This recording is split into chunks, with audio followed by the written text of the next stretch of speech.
Hurricane Ian has yet to make its second landfall, but we're already feeling the effects. Flash flooding certainly a concern. Take a look here. That's when police say the plane veered to the right and came tumbling down about 100 yards behind us here at the General Mills plant. Crime scene tape, all that remains here on Chastain Road after Wednesday's deadly officer-involved shooting. The GBI has since taken over the case, and they will turn their findings over to the Cobb DA's office. Russell Logan lives about a half mile away from Starrs Mill, not too far from where we were standing right now. Well, last night he was walking home, but he never made it there. Senator Warnock is standing up there with his family, campaign staff as well. He said, "To God be the glory," relying on his faith to carry him through this campaign. He also thanked his mother, who you see there lifting her hands.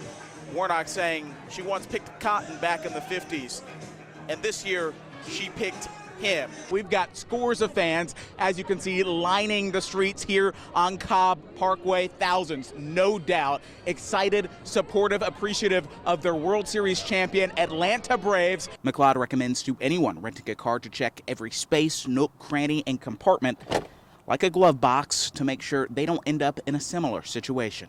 You can see groups like the Super Tumblers here at Circus Vasquez. In business since 2009 during the Great Recession, Marty Hill certainly knows how to roll with the punches. Now, 13 years later, in his latest round of business, Hill and Sweet Science have been honored by the city of Doraville for their staying power.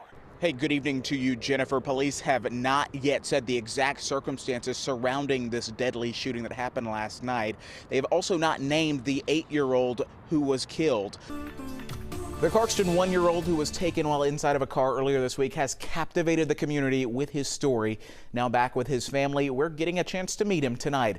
11 Alive's Brittany Klein-Peter spoke with mom and baby Blaze in an on-camera interview for the first time since the two have been reunited and back home. Brittany, you can just tell, sometimes in life you don't know how much you love something or someone until they're gone, they're missing. In this case, you can see the love between mother and child there. But I want to get to the latest on the investigation. What do we know at this point? In sports, it was a Rocky Top rout this evening. UGA showing a national audience why it is, without a doubt, the #1 team in all the land. The Dogs roughed up the Tennessee Vols 41-17. Uga was certainly proud of that. It was close for about a quarter. Then UGA turned up the defensive intensity, and then the offense clicked, led by James Cook and quarterback Stetson Bennett. They all did their thing. UGA now 10-0, undefeated in SEC play this season, looking every bit like a championship caliber team. Time to take a dip into Studio 8H there at 30 Rockefeller Center. They're getting ready for another Saturday Night Live. It's all new tonight. Jonathan Majors, the star of Lovecraft Country and Marvel Universe's Loki, takes on the hosting duties for the first time. Taylor Swift is making her 5th appearance as musical guest one day after the release of her re-recorded album Red. All that's coming up next. It's all new here on 11 Alive. Now to a developing story in Cherokee County. The sheriff's office there still working to learn at this point what led to a murder-suicide in a home. Investigators found a 19-year-old woman shot dead along with her 57-year-old father. Tonight, our Joe Hinkie joins us live in studio. And Joe, this is not the first time violence has been reported at this home. I cannot get enough of the spring weather. Just in time for the first day of spring, Nicole. And even though we got to deal with some pollen, we're going to get a little relief coming later this week. Yes, in the form of some rainfall. Obviously, a lot of family history there, riddled with troubled tensions there. Do we have any more information about what led up to the shooting yesterday? Nicole, we're going to give you the credit. Thank you for drawing up the perfect forecast for the first day of spring.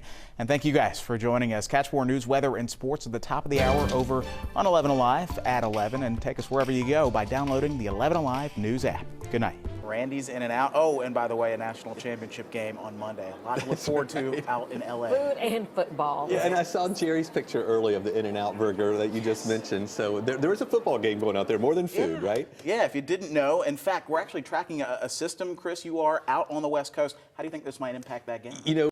Memories of a young man whose joy serving others made all who knew him better.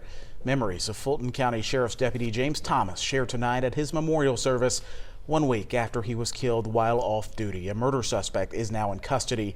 The motive not yet disclosed. Our John Chirick with the story for us tonight. New details tonight after severe weather swept through metro Atlanta Tuesday night and Wednesday morning. You're taking a look at the damage in Roosterville, Heard County, where the National Weather Service has now confirmed an EF1 tornado Wednesday morning. The National Weather Service also confirming a tornado touchdown in Stonecrest in DeKalb County. You can see in some of these shots, the trees look like they've been put through a paper shredder, more like toothpicks there. Chief Meteorologist Chris Holcomb gave us the heads up about the storm. Chris, now people are dealing with all that aftermath of damage. Developing now in DeKalb County, police need your help tonight identifying the suspect in a shooting that happened at a Decatur gas station. Take a look here. The shooting happening yesterday at the Texaco on Columbia Drive. Police say that man was firing rounds at someone else when he hit an innocent bystander. He then left the gas station in the car you see here. If you know who that person in the picture is, or you've seen that car, have any other details, you're asked to call DeKalb County Police. New tonight from Clayton County, there is a search underway right now for this woman missing from Riverdale. She is 27-year-old Eustacia Brown. Police say she's been missing for more than a week, since December 26th. She was last seen around 9 o'clock that night on Lock Forest Way. That's located right off Lake Ridge Parkway. If you've seen her or know where she might be, give Clayton County Police a call. First at 5, Atlanta police are searching for a suspected prowler wearing a security uniform and showing up at homes in Buckhead. 2 different people have contacted police about it, but when Tracy Amick Pierce started looking into this, she discovered it might extend beyond Buckhead. Chris, thank you. Tonight we are learning much more about a 9-year-old killed in a hit and run outside an Atlanta rec center. His family sharing with our Brittany Kleinpeter their grief that Jamal Dean's life was taken. New at 5, a live look here at the U.S. Capitol, where Congress remains paralyzed tonight. Republicans divided and deadlocked over who they want to be the next House Speaker. There is a small, determined band of Republicans blocking GOP leader Kevin McCarthy from securing that seat. Happy birthday, Gigi. She raised 3 sons, 4 grandchildren, 4 great-grandchildren. There will be a party for her this weekend. An incredible milestone indeed, and she's still cracking those jokes, and she looks amazing. She looks incredible. Those jeans, there's something in the water in those jeans, something like that. But that secret, she said her book, she probably has a library's worth of stories she could tell. All right, Bulldog fans, 4 nights from now, the moment of truth comes, the national championship game against TCU. The team's arriving in Los Angeles tomorrow, but our 11 Alive crews are already on the ground. Here's what we can all look forward to over the next few days. The NFL saying it will not continue the Bills-Bengals game that was suspended Monday night when Damar Hamlin got hurt. The game is officially canceled. We continue to hear, though, good news about Hamlin's recovery in a Cincinnati hospital. Doctors say the 24-year-old is now beginning to awaken as he shows substantial improvement in his recovery.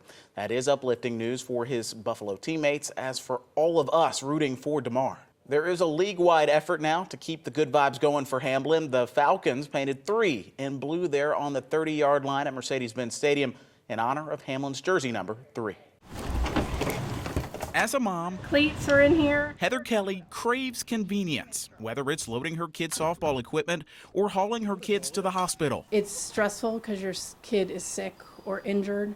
You don't know how long you're going to be there. This building behind me used to be a Jimmy John's restaurant. Soon it will start serving up medical care, fast food style. Yeah, well, America does love a drive-through. At this drive-through, convenience is built brick by brick. With this model, we're trying to make it affordable, easily accessible, and bring it to the people. We're trying to meet the patients where they are. Ron Sanders and Ben Lefkove are the founders of the Atlanta-based Viral Solutions. They conveniently set up tents and tested nearly 4 million people for COVID during the pandemic. We realize that there's actually more that can be done in a drive-through than just COVID testing. Now they've found a new solution, an urgent solution to urgent care. This will hopefully help fill that gap. We're dedicated to bring this to populations that need it the most, especially with AMC closing most recently. We definitely will be targeting that area. Taking vitals. The first drive-through urgent care is set to open August 1st on Howell Mill Road in West Midtown, with plans to add more locations soon. So the problem with a brick and mortar, come in, sit down, wait in the waiting room type clinic is that you're waiting then in a bottleneck for a room to be available. This whole place is one giant room. Right? Your car is your room. In and out in 15 minutes. That's the goal. That's these doctors' oath. And that's a matter of convenience for Heather Kelly. Any parent is going to want to do whatever they have to do to get that medical care, and the ease of medical care is such an important factor. In Atlanta, Joe Ripley, 11 Alive News. It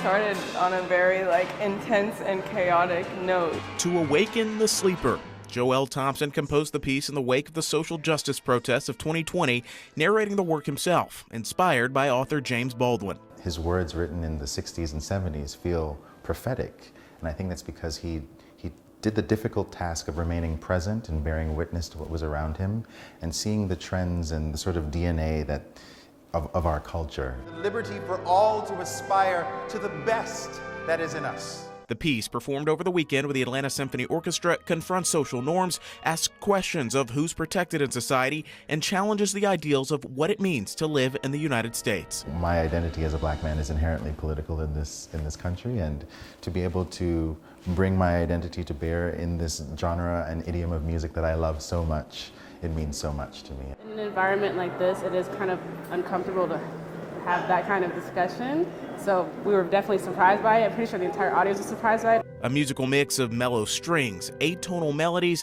marches, and soaring sequences, the work ends on what seems like a suspended, suspenseful climax.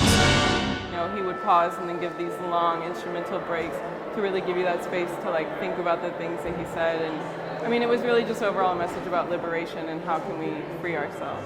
Thompson sees music as a vehicle to move toward a more perfect union, a way to reckon with the past, and a way to sound off on a society that's constantly changing. The piece acknowledges the chaos in which we are currently living, but it also, it looks forward to a future filled with hope.